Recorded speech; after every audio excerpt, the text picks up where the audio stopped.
Hallelujah.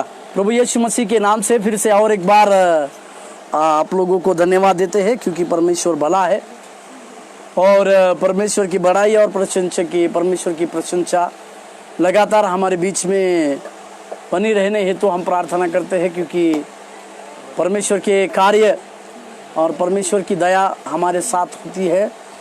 और इसी के चलते हम परमेश्वर को इस दिन के लिए धन्यवाद देते हैं। परमेश्वर के कार्य और परमेश्वर की हुजूरी जब हमारे बीच में होती है तो प्रभु के कार्य के लिए हम धन्यवाद देते हैं। परमेश्वर हमारी ज़रूरतों को पूरा करने वाला और हमारी ज़रूरतों को देखने वाला परमेश्वर है। उसी वचन को हम पढ़ेंगे, उत्पत्ति का किताब उसका 12वां अध्याय 2 और 3 वाक्य को। और मैं तुझसे एक बड़ी जाति बनाऊंगा, मैं तुझसे एक बड़ी जाति बनाऊंगा और तुझे आशीष दूंगा, मैं तुझे आशीष दूंगा और तेरा नाम बड़ा करूंगा, तेरा नाम बड़ा करूंगा, और तू आशीष का मूल होगा। वहां पर प्रभु यीशु मसीह के परमेश्वर के द्वारा अब्राहम के लिए कुछ आशीषों को दिया है। वो किस प्रकार की आशीष है? सबसे पहले परमेश्वर, दूसरा वाक्य, और जो तुझे आशीर्वाद दे, हाँ, उन्हें मैं आशीष दूंगा, हाँ, और जो तुझे कोसे, हाँ, उसे मैं शाप दूंगा, और भूमंडल के सारे कुल, हाँ, तेरे द्वारा आशीष पाएंगे। सबसे पहली बात अब्राहम को परमेश्वर कहता है कि मैं तुझसे एक बड़ी जाति बनाऊंगा। हालेलुया, आमीन, आमीन, हालेलुया। दूसरा, उसके नाम को ऊंचा करूंगा कह के परमेश्वर कहता है।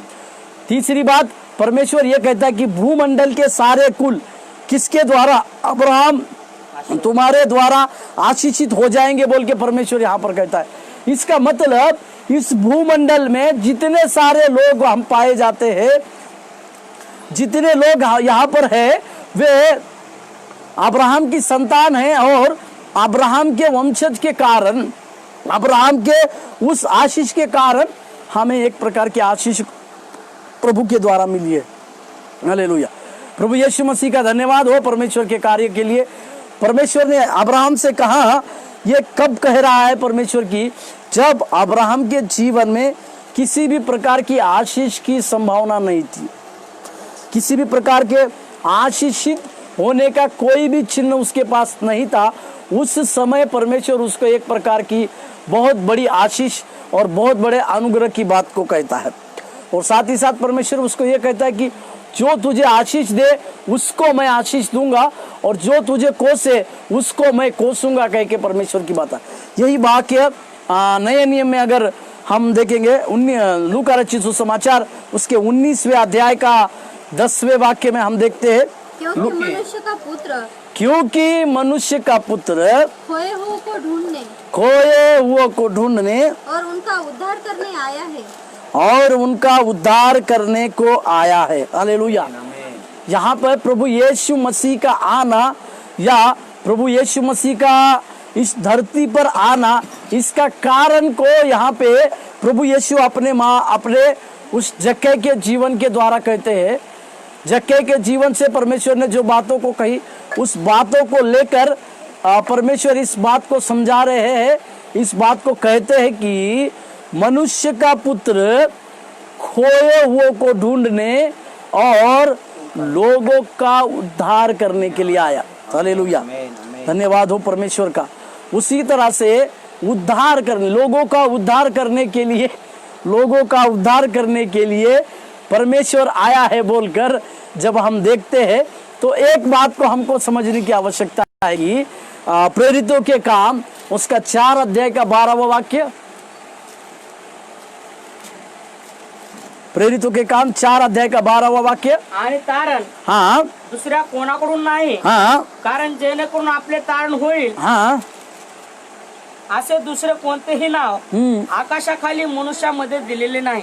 किसी भी मनुष्य के द्वारा आकाश के नीचे और धरती पर उद्धार करने की सामर्थ्य किसी के पास नहीं है, क्योंकि केवल उसकी सामर्थ्य प्रभु यीशु मसीह के नाम में है। इसी वचन को यूहन्ना की किताब उसका 3 अध्याय का 17वां वाक्य में हम पढ़ते हैं। परमेश्वर ने अपने पुत्र को हाँ जगत में इसलिए नहीं भेजा जगत में अपने पुत्र को इसीलिए नहीं भेजा कि जगत पर दंड की आज्ञा दे, जगत पर दंड की आज्ञा दे, परंतु परंतु इसलिए कि जगत हाँ उसके द्वारा उद्धार पाए। उसके द्वारा उद्धार पाए। हालेलुया। इसका मतलब परमेश्वर की इच्छा सारे धरती के लिए, सारे दुनिया के लिए क्या थी कि प्रभु यीशु मसीह के द्वारा, जो परमेश्वर का एकलौता पुत्र है, उसके द्वारा सारे जगत जो है एक उद्धार को प्राप्त करे, उद्धार की बातें उनके जीवन में चली आए। इस प्रकार की बातें होने के लिए प्रभु यीशु मसीह को पिता परमेश्वर ने इस धरती पर भेजा। हालेलुया। कल एक बात को हमको समझने की आवश्यकता है कि जब हम विश्वास करते हैं, विश्वास के साथ जब हम आगे बढ़ते हैं, तो जो व्यक्ति सबसे ज्यादा परमेश्वर के ऊपर प्रेम करता है, उसका विश्वास सबसे ज्यादा उसका विश्वास भी परमेश्वर के ऊपर सबसे ज्यादा होता है। ये दूसरे ढंग से अगर हम कहें तो जो व्यक्ति परमेश्वर के ऊपर प्रेम नहीं करता, उसका विश्वास भी कम होता है। हालेलुया। इसी के लिए पतरस को प्रभु यीशु मसीह ने एक सबसे बड़ी बात को कहा। उसके पहले एक वचन को पढ़िएगा, पहला यूहन्ना 4:8। कारण त्यांचे शिष्य अन्न विकत घ्यावयास नगरात गेले होते। पहला यूहन्ना 4:8। जो प्रेम नहीं रखता हाँ वह परमेश्वर को नहीं जानता, आमीन। क्योंकि परमेश्वर प्रेम है। हालेलुया। क्या है? परमेश्वर प्रेम है। अभी प्रेम की व्याख्या अगर कहेंगे तो दो प्रकार का प्रेम इसमें है। एक प्रेम मतलब, एक प्रेम की उपमा, एक प्रेम जो सनातन काल से परमेश्वर अपने लोगों के साथ करते आ रहा है, उसको प्रेम कहते हैं। या दूसरा प्रेम प्रभु यीशु मसीह का प्रेम, उसको कहते हैं आगापे लव, आगापे प्रेम। आगापे प्रेम मतलब मनुष्य के प्रेम के लिए सीमा है, हर एक के प्रेम के लिए सीमा है, परंतु प्रभु यीशु मसीह के प्रेम के लिए कोई सीमा नहीं है और कोई कुछ बात नहीं। किस प्रकार से प्रेम प्रभु यीशु मसीह ने किया है यह हम सब लोग जानते हैं।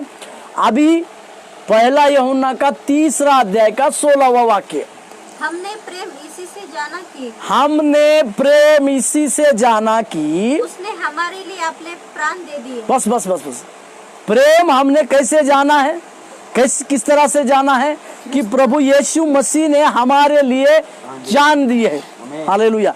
इससे बढ़कर प्रेम कोई नहीं है, क्योंकि जब हम इस प्रेम को जानते हैं, जब हम इस प्रेम को देखते हैं, कई लोगों ने पैशन ऑफ क्राइस्ट, जब कई लोग पैशन ऑफ क्राइस्ट इस मूवी को देखते हैं तो परमेश्वर के उस क्रूस की बातों को देखकर अपने आप में दुखी होते हैं और परमेश्वर के कई एक प्रकार के कामों को स्वीकारते हैं। और विश्व भर में ये passion of Christ Hindi, Marathi, English, Tamil, Telugu, Malayalam, Kannada और कोंकणी, कई एक भाषाओं में ये फिल्म को दिखाया गया है। उसका कारण केवल ये है कि परमेश्वर के प्रेम को हर एक कोई व्यक्ति समझे, परमेश्वर के प्रेम को, परमेश्वर की क्रिया को, परमेश्वर के कार्य को हर एक व्यक्ति समझे। इसीलिए अवश्य है यशायाह का किताब उसका 53वां अध्याय पढ़ने की आवश्यकता नहीं। यदि कभी हम उपवास रखते हैं, सप्ताह में एक बार हमको उपवास रखने की आवश्यकता है। जब हम सप्ताह में एक दिन उपवास रखते हैं तो उस एक दिन में भजन संहिता 103 पूरा अध्याय और यशायाह नबी का किताब उसका 53वां अध्याय, इन दोनों अध्याय को पढ़ने की आवश्यकता है। भजन संहिता 103 में परमेश्वर के कामों के लिए धन्यवाद को देना, इसके बारे में लिखा है।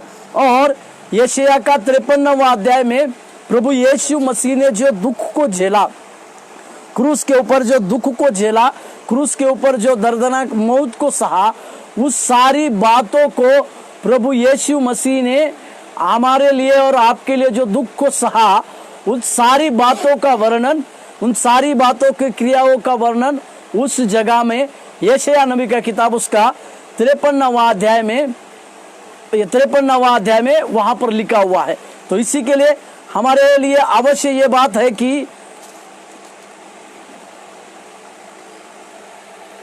अवश्य ये है कि हमें प्रभु यीशु मसीह के उस क्रूस रोहन की बातों को समझना है, क्रूस रोहन की बातों को याद करना है और क्रूस रोहन की बातों को देखते हुए हमें परमेश्वर के उस कार्य को आगे की ओर बढ़ाना है। क्योंकि वचन में बतलाती है कि हमने प्रेम जाना इसी से कि उसने हमारे लिए प्राण दिए हैं।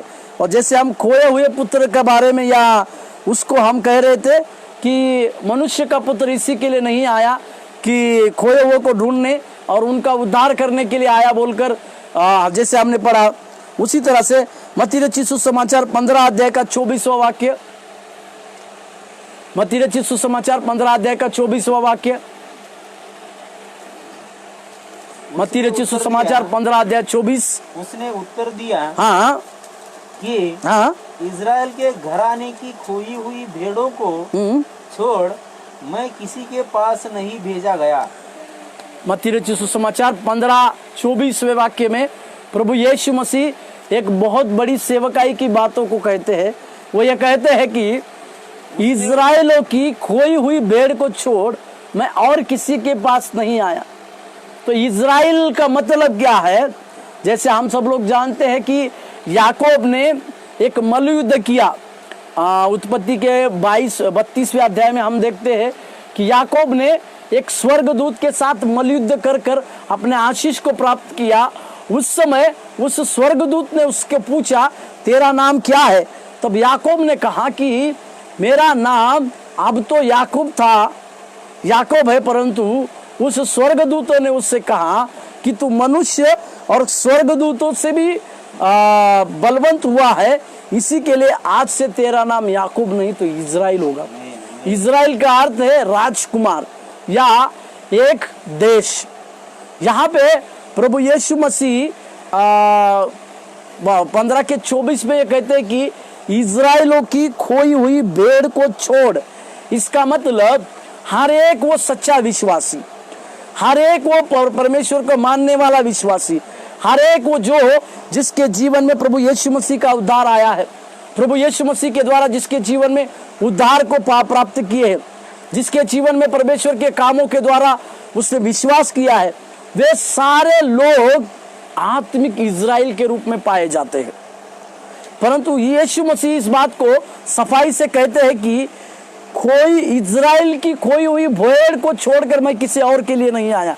इसका मतलब जब हम और आप आत्मिक इज़राइल के रूप में हैं तो हमें इस बात को समझने की आवश्यकता है कि परमेश्वर की हमारे लिए एक सबसे बड़ी योजना है। हमारे लिए बड़ी योजना यह है कि इज़राइलों की कोई खोई हुई भेड़ को परमेश्वर फिर से लौटाए। उसके लिए परमेश्वर ने हम लोगों को इस्तेमाल किया। मेरे साथ और एक वचन को पढ़िएगा, यजीकेल नबी का किताब, यजीकेल नबी का किताब उसका 34 अध्याय का 16वां वाक्य, यजीकेल नबी का किताब 34 का 16। मैं खोई हुओं को ढूंढूंगा और निकाली हुई को फिर लाऊंगा और घायल के घाव बांधूंगा और बीमार को बलवान करूंगा। मैं उस जगह पर लिखा हुआ है मैं खोए हुओं को ढूंढता। इसका मतलब वचन ये बतलाती है कि हम भी मसीह में आने से पहले उस भेड़ के समान थे जिसका कोई रखवाला नहीं, और हमने अपना अपना मार्ग को जान लिया था। जिस प्रकार से हमें अच्छा लगता था उस प्रकार से हम अपने जीवन में जीते थे, अपने जीवन में कार्य करते थे। परंतु प्रभु यीशु मसीह का धन्यवाद हो कि उस परमेश्वर यीशु मसीह ने हमारे जीवन में एक कार्य को किया, हमारे जीवन में परमेश्वर ने एक काम को किया। वो किस प्रकार का काम था? वो काम और वो कार्य इस प्रकार का था कि वो खोए हुए भेड़ को ढूंढने की और खोए हुए लोगों को, जो भटके हुए लोग हैं, उनके जीवन में प्रभु यीशु मसीह उनको ढूंढने के लिए इस जगत में, इस दुनिया में आया। इसके लिए हमें इस बात को समझने की आवश्यकता है कि हमारे जीवन में प्रभु के कार्य को जब हम करते हैं या हमारे जीवन में परमेश्वर के कार्य को जब हम होते हुए देखते हैं तो हमारे पास एक प्रकार की बात ये होनी आवश्यक है कि हम प्रभु यीशु मसीह के उस खोए हुए भेड़ के समान है जिसको परमेश्वर ने हमारे लिए चुना। और दूसरी मात्रा में अगर हम कहें तो हम परमेश्वर के उस भेड़ बने हैं जिसके लिए परमेश्वर ने सब कुछ दे दिया, जिसके लिए परमेश्वर ने सारी चीजों को दे दिया, यहाँ तक कि अपने आप को दे दिया। इसके लिए हमें ये बात को जानने की आवश्यकता है कि परमेश्वर वो है जिसने हम अपने आप को हमारे लिए दे दिया, क्योंकि वचन ये बतलाती है कि जिसने अपने एकलौते पुत्र को भी रखना छोड़ा वो हमें सारी बातों को क्यों न देगा। हालेलुया। इस प्रकार की बातें हमें आज समझने की आवश्यकता है। इस प्रकार के कार्य हमें आज समझने की आवश्यकता है, क्योंकि पवित्र प्रभु जो है हमारे जीवन में कार्य करने के लिए और हमारे जीवन में सफाई रीति से काम करने के लिए हमारे पास उस परमेश्वर के लिए एक योजना है। उस परमेश्वर के लिए हमारे जीवन में एक अद्भुत कार्य की बातें हैं और उस अद्भुत कार्य के द्वारा प्रभु यीशु मसीह हमारे लिए काम करते हैं। आज के दिन में हम इस बात के ऊपर जोर देने पाए कि प्रभु यीशु मसीह जो है हम लोगों के लिए, जो हम भटके हुए थे, भेड़ों के समान जो हमारा जीवन था, अलग भटके हुए थे, उस भटकी हुई बातों में प्रभु यीशु मसीह ने हमको चुना। वहाँ पे प्रभु यीशु मसीह अपने आप को, यूहन्ना रचित सुसमाचार में प्रभु यीशु मसीह अपने आप को चरवाहा के रूप में बोलते हैं। मेरे साथ खोलिएगा यूहन्ना रचित सुसमाचार उसका 10वां अध्याय।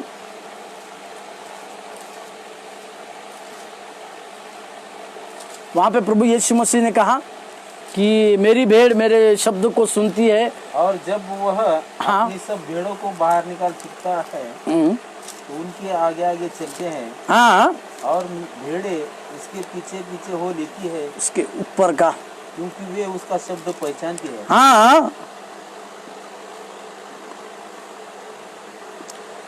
यूहन्ना रचित सुसमाचार उसका 10वें अध्याय का 7वें वचन को पढ़ते हैं। तब यीशु ने उनसे फिर कहा, हाँ, मैं तुमसे सच कहता हूँ हाँ, कि भेड़ों के द्वार मैं हूँ। भेड़ों का द्वार मैं हूँ।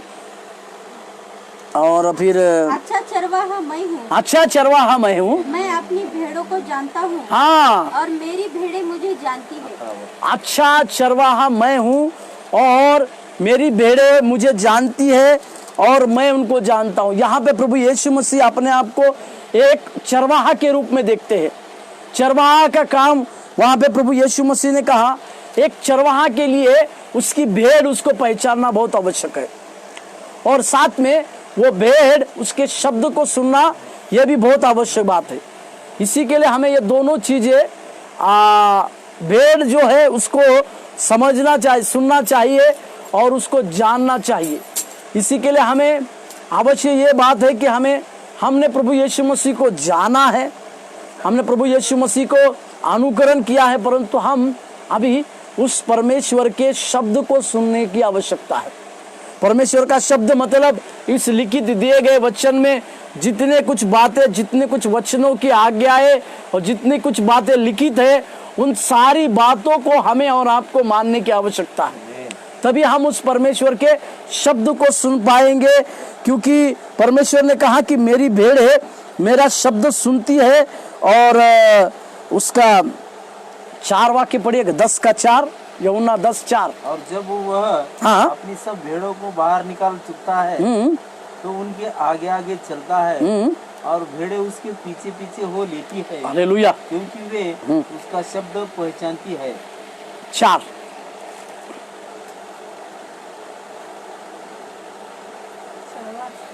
जब वह अपनी सब भेड़ों को बाहर निकाल चुकता है हाँ। तो उनके आगे आगे चलता है। एक चरवाहे का काम अपनी भेड़ों को आगे की ओर लेकर जाना है या उनकी अगुवाई करना है, उनकी रखवाली करना है।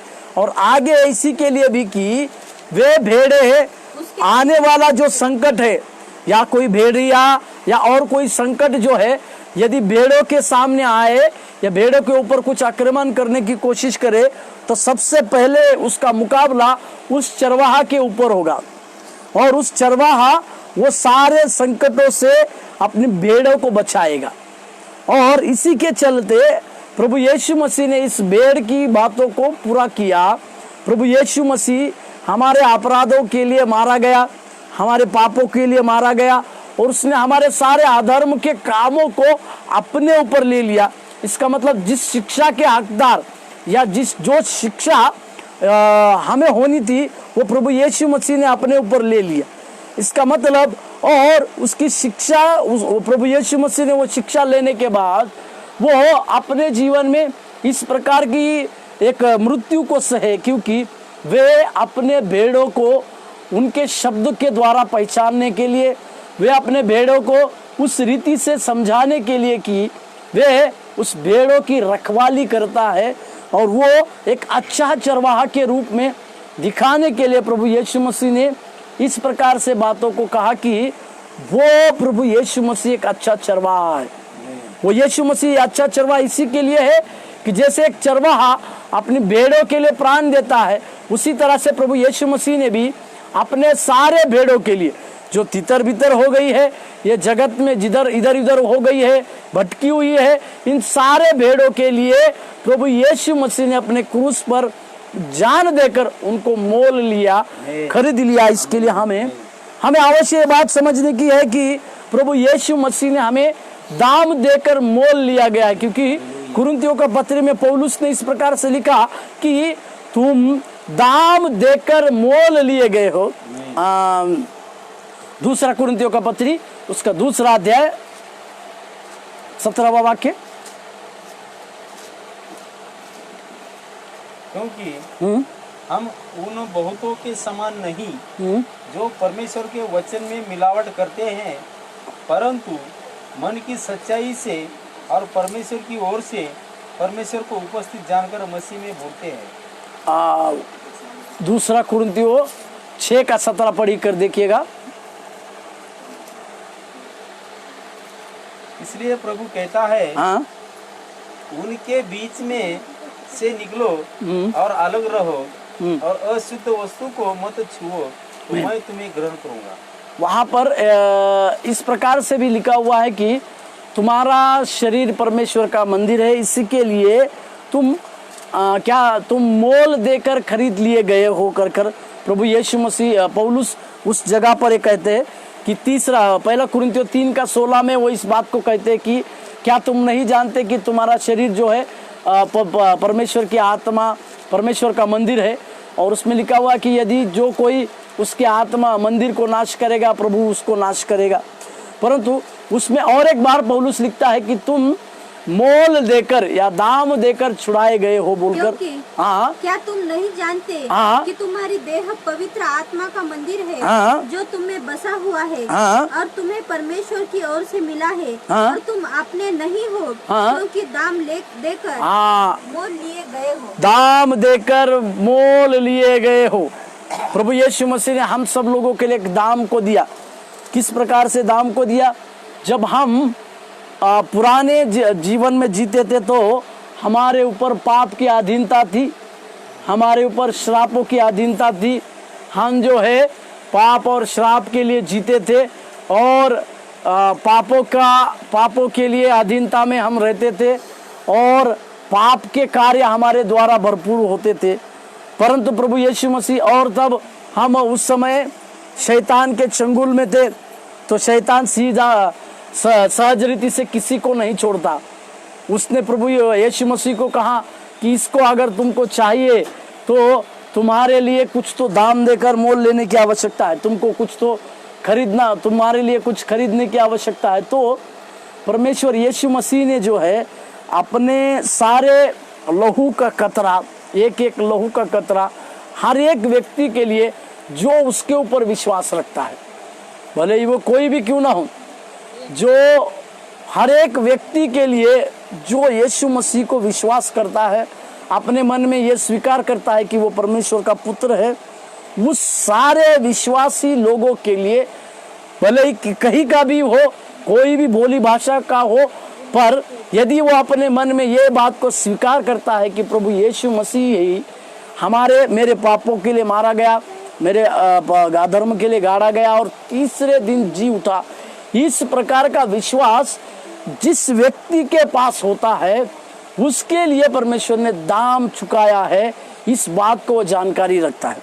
तो हम आज के दिन में इस बात को समझे कि प्रभु यीशु मसीह जो है हमारे सारे अपराधों के लिए, सारे पापों के लिए मारा गया और हम लोग दाम देकर मोल लिए गए। इसी के लिए हमें अवश्य है कि हमें प्रभु में और दिन ब दिन बढ़ते रहने की भी आवश्यकता है। और इस बात के लिए हमें धन्यवाद देना चाहिए कि हम भटकी हुई या खोई हुई भेड़ के समान थे।